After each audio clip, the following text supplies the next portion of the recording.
I am saying goodbye to my Skywatcher 410 after several years of amazing imaging.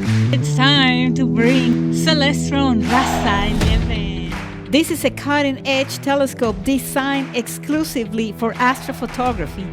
It's very fast at f2.2, but also very heavy. I am simplifying my setup and what's inside. CWO 294MC Pro. So besides a color camera, I'm just adding another partner to my Rasa 11. This is what I picked, Optolong L Pattern filter.